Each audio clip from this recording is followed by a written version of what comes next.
ऐपत बदलत राहते, त्यानुसार वृत्ती आणि कृती बदलू नये.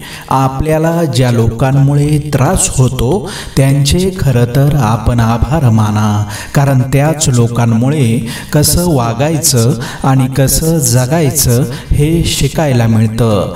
कोणी कसं वागावं हे आपल्या हातात केव्हाच नसतं, पण त्याचा आपण स्वतःवर कितपत परिणाम करून घ्यायचा हे मात्र निश्चित आपल्या हातात असतं. वेळ येण्याची वाट पाहण्यापेक्षा वेळ आणण्यासाठी प्रयत्न केलेले कधीही चांगलेच. प्रामाणिकपणे काम करणाऱ्या व्यक्तीला 2 बक्षिसे हमखास मिळतात, एक म्हणजे विरोध आणि दुसरी म्हणजे टीका. संघर्षातून अस्तित्व निर्माण झाले की आयुष्य जगण्यात एक वेगळाच रुबाब येतो, आणि रुबाब हा विकत घेता येत नाही आणि दाखवता पण येत नाही, तो व्यक्तिमत्वातून सिद्ध होतो. ज्ञान म्हणजे तुम्ही काय करू शकता याचे भान असणे, आणि शहाणपण म्हणजे कधी काय करू नये याचे भान असणे. परिस्थितीच्या फुग्यात कष्टाची हवा भरून आयुष्य जगणं गरिबाला जमतं. निखळ हास्याला श्रीमंतीची नव्हे तर समाधानाची गरज असते. ते हास्य तुम्ही कशात शोधता यावर अवलंबून आहे आनंद. जर नशीब काही चांगले देणार असेल तर त्याची सुरुवात कठीण गोष्टीने होते, आणि नशीब जर काही अप्रतिम देणार असेल तर त्याची सुरुवात अशक्य गोष्टीने होते. जेव्हा तुम्हाला एखाद्या गोष्टीचा आत्मविश्वास नसतो तेव्हा ती गोष्ट कधीच करू नका. तिथे तुम्ही तुमचा वेळ पैसा वाया घालवत असता. मला कधीच वाटत नाही समोरच्याने मला योग्यच समजावं, पण गैरसमज करून कधीच चुकीचं न ठरवावं. ज्याच्याकडून जितकी अपेक्षा जास्त कराल त्याच्याकडून तितके जास्त दुःख वाट्याला येते, आणि ज्याच्याकडून जितक्या अपेक्षा कमी त्याच्याकडून फारसे दुःख मिळत नाही. म्हणून म्हणतो की कोणाकडूनही फार मोठ्या अपेक्षा ठेवूच नका. ज्यांच्यासोबत आपण कधीच वाईट वागलो नाही ते सुद्धा दुसऱ्यांच्या बोलण्यावर विश्वास ठेवून आपल्याबद्दल चुकीचे मत बनवतात आणि आपल्याला जज करत बसतात. कारण लोक सत्य पाहत नाहीत, ते फक्त ऐकलेलं खरं मानतात. आपलं आयुष्य इतर कोणीही नियंत्रित करू शकत नाही. आपले विचारच आपलं आयुष्य नियंत्रित करून त्याची दिशा आणि दशा बदलवू शकतात. रेसमध्ये पळणाऱ्या घोड्याला विजय काय असतो हे माहितीही नसतं. त्यावर बसलेल्या माणसाने दिलेल्या यातनांमुळे तो जीवाच्या आकांताने पळत असतो. जेवढ्या यातना जास्त तेवढा घोड्याचा वेग जास्त आणि विजय पक्का. त्याप्रमाणे तुमच्या जीवनात जेवढ्या अडचणी आणि जेवढ्या यातना जास्त तेवढाच तुमचा विजय पक्का. गरम चहाच्या वाफेसारखी उडणारी माणसं नसावीत, माणसं असावी तर ती कपासारखी जी चटका सहन करूनही साथ न सोडणारी. एकटेपणा हा माणसाच्या जीवनात नेहमी चांगल्यासाठीच येतो, कारण हरवलेल्या प्रश्नांची उत्तरे त्या एकटेपणातच सापडतात. स्नेहाचा एक कटाक्ष दुःखी हृदयाला कुबेराच्या संपत्तीपेक्षा अधिक मोलाचा असतो. सुखासाठी कुणापुढे हात पसरू नका, त्यापेक्षा दुःखाशी 2 हात करा, चांगली वेळ येईल. प्रतिबिंब कितीही स्वच्छ आणि सुंदर असले तरी मनात काय चाललंय हे सांगण्याची ताकद त्यांच्यात नसते. लाखोंची सोबत असून काही उपयोग नाही. सोबत एकच असावी पण लाख मोलाची असावी. सृष्टी कितीही बदलली तरी माणूस पूर्णतः सुखी होत नाही, पण दृष्टी बदलली तर नक्कीच सुखी होतो. नियम सोपा असतो, तो अंमलात आणणे कठीण असते. आयुष्याची प्रत्येक घडी आपल्या मनासारखी बसत नसते. प्रत्येकाला तडजोड ही करावीच लागते. ती कुणाला चुकली नाही. आयुष्याकडे इतक्या सुंदरतेने बघितलं की आयुष्यही तितकंच मनमोहक दिसायला लागतं. जगण्याची धून सापडली की आयुष्याची रंगत वाढते. वय नाही, विचार मोठे ठेवा आणि विचारापेक्षा जास्त तुमचे कार्य मोठे ठेवा. कानाने ऐकलं तर फक्त शब्दांचा आवाज येतो, परंतु मनाने ऐकलं तर शब्दांचा खरा अर्थ समजतो. तिरस्कार हा सुद्धा फार मोठा संक्रमित आजार आहे. एका मूर्ख माणसाला ज्ञानी माणसाकडून कधीच काही शिकायचं नसतं, पण एक ज्ञानी माणूस मूर्खाकडून सुद्धा खूप काही शिकून घेत असतो. दूध, दही, लोणी, तूप, लस्सी सगळे एकाच वंशाचे आहेत, तरी किंमत सर्वांची वेगवेगळी असते. कारण श्रेष्ठत्व जन्माने नाही तर कर्म, कला आणि गुणांनी प्राप्त होते. आयुष्यात स्वतःला कधी उद्ध्वस्त होऊ देऊ नका, कारण लोक ढासळलेल्या घराच्या विटा सुद्धा सोडत नाहीत.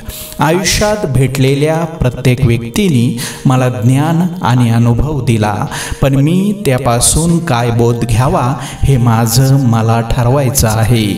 कारण सल्ला स्वस्त असतो, मात्र त्याचं अनुकरण खूप महाग असतं. आयुष्यात संतोष, समाधान हा सर्वश्रेष्ठ लाभ आहे. सत्संग हे सर्वोच्च साध्य आहे. आपले विचार ही उत्तम विद्या असून दया ही खरी सखी आहे. जीवनात या गुणांची जोपासना केल्यास मनशांती आणि आत्मिक समाधान नक्की मिळते. मनाशी जोडलेले, स्वीकारलेलं प्रत्येक नातं खूप भावनिक व हळवं असतं. कोणी कितीही दूर असेल तरी ते मनाच्या कोपऱ्यात खूप जवळ असतं. एक वेळ मैदानात हरलेला माणूस पुन्हा जिंकू शकतो, पण मनातून हरलेला माणूस कधीच जिंकू शकत नाही. आपला सहवास आवडेल इतकंच कुणाच्या आयुष्यात मिसळावं, कारण मातीच्या सुगंधासाठी पावसाच्या सरी या हलक्याच असाव्या लागतात. विष आणि गैरसमज एकाच ताकदीचे आहेत. विषाचा एक थेंब शरीरात शिरला की जीवन संपवते आणि गैरसमजुतीचा एक शब्द कानात शिरला की चांगली चांगली नाती रसातळाला जातात. जीवनात संगत नेहमी चांगल्याची करावी, कारण या जगामध्ये घडवणारे कमी आणि बिघडवणारे जास्त आहेत. कपडे धुताना नकळत आपले हात सुद्धा स्वच्छ होत असतात. तसंच चांगल्या माणसांच्या संगतीत राहिल्याने आपले विचार सुद्धा स्वच्छ होत असतात. मानवी नाते हे कधीच नैसर्गिकरित्या तुटत नाही. मनुष्यच त्याला संपवतो. ते मरते एकतर तिरस्काराने, दुसरे दुर्लक्ष केल्यामुळे, तिसरे गैरसमजामुळे आणि चौथे लोकांनी कान भरल्यामुळे. नात्यांमध्ये विश्वास ठेवा व नाती प्रेमाने जपा. पिंजऱ्यात ठेवलेली पाखरं आणि बंधनात ठेवलेली माणसं आयुष्यात कधीच आपली होत नसतात. ज्या पायांना पूर्वीपासून ऊन, वारा, पाऊस, पाणी यांच्याशी संघर्ष करायची सवय असते, अशी पावले शेवटपर्यंत कधीच थकत नाहीत. त्यांच्या गरजा कमी असतात, त्याला सुख आणि स्वास्थ्य अधिक असतं. दुसऱ्याला कमी लेखून स्वतःला श्रेष्ठ समजणारा कधीच मोठा बनू शकत नाही. दुसऱ्याच्या पाठीमागे टीका करणे, माप काढणे, मी किती भारी आहे हे दाखविणे, यामुळे आपण त्याच्यापेक्षा श्रेष्ठ ठरत नसतो. आयुष्यात एक गोष्ट लक्षात ठेवा, आपण जसे कोणाच्या पुढे असतो तसे कोणापेक्षा मागेही असतो. सर्वांना सोबत घेऊन चालणारा, मागच्यालाही सोबतीला घेणारा मात्र नक्कीच श्रेष्ठ असतो. सभ्यता हा चारित्र्याचा असा पैलू आहे की जो माणसाला कर्तव्याचा मार्ग दाखवतो. आपण भविष्यात कितीही पुढे गेलो तरी या 4 गोष्टी नेहमीच माणसाला खरं भाग्यवान ठरवतील. भूक असताना मिळालेलं अन्न, अंधारात मिळालेली शांत झोप, संपत्ती असताना नीतिमत्तेचा धर्म आणि ओंजळीतून दुसऱ्याला काहीतरी देण्याची दानत. तुमच्यावर संकट आले तर जगाला ओरडून सांगण्यापेक्षा त्यावर शांततेत संयमाने मार्ग शोधायला शिका. सूड घेतल्याचा आनंद एकच दिवस टिकतो, पण क्षमा केल्याने मात्र आपल्या जीवनातील एक विरोधक कमी होतो. आणि जीवनात जेवढे कमी विरोधक असतील तेवढीच आपण जास्त प्रगती करू शकतो. त्यामुळे सूड घेण्याचा विचार करण्यापेक्षा माफ व क्षमा करण्याचा पर्याय नक्कीच उत्तम असतो. प्रतिष्ठित व्यक्तीपेक्षा चारित्र्यसंपन्न व्यक्ती हा कधीही सरसच ठरतो, कारण चारित्र्य हे मूलभूत संस्काराने उपजत मिळालेले असते, तर प्रतिष्ठा ही इतरांनी त्यांच्या गरजेपोटी बहाल केलेली असते. कौतुकाची थाप, मनमोकळी दाद नात्यातील गोडवा वाढवते. अपार कष्ट करूनही कोणी दखल घेतली नाही तर मानसिक अस्वस्थता वाढते. शरीरावर त्याचे वाईट परिणाम होतात. नातेसंबंध जपायचे असतील तर एकमेकाची भावनिक गरज ओळखणे महत्त्वाचे आहे. प्रेमाची भाषा शिकवून येत नसते. जीवनाचा आणि प्रेमाचा अंकुर एकाच वेळी फुटत असतो. प्रेम फुलाच्या गंधासारखं हळूहळू दरवळत असतं. एखाद्याच्या स्वभावात बदल घडवून आणण्यासाठी त्याला प्रेमाने भारून टाकायला हवे. प्रेम आणि वात्सल्याच्या भावनेने एखाद्याच्या हृदयात प्रवेश मिळवता येतो. हृदयात शिरल्याशिवाय हृदय परिवर्तन होत नाही. नात्याला बकुळीचा गंध असतो, सुखेल तसा वाढत जातो. नात्याला चंदनाची काया असते, झिजेल तशी सुवासिक होत जाते. नात्याला अमृतासारखा स्वादही असतो, थेंब थेंब मिसळला तरी आयुष्यभर पुरतो. आपुलकीचं नातं दुधात मिसळलेल्या साखरेसारखं असतं.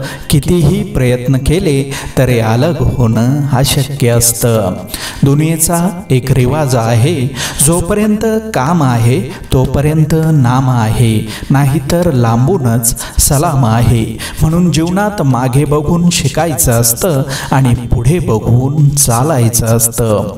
ज्याचं त्याचं आयुष्य व्यवस्थित चाललेलं असतं आणि आपण विचार करतो आपण नसल्याने काय होणार, पण तसं काहीही नसतं. सगळं अगदी सुरळीतपणे चाललेलं असतं. मग भ्रम सोडा आणि वास्तव्यात जगायला शिका, कारण कोणाला काही फरक पडत नाही आपण नसल्याने. आपलं शिस्तप्रिय बोलणं आणि वागणं आयुष्यात खूप महत्त्वाचं ठरतं, कारण आपलं सुंदर दिसणं हे फक्त समोरील व्यक्तीला आकर्षित करू शकतं, मात्र आपलं शिस्तप्रिय बोलणं आणि वागणं हेच त्याच्या हृदयात स्थान मिळवू शकतं.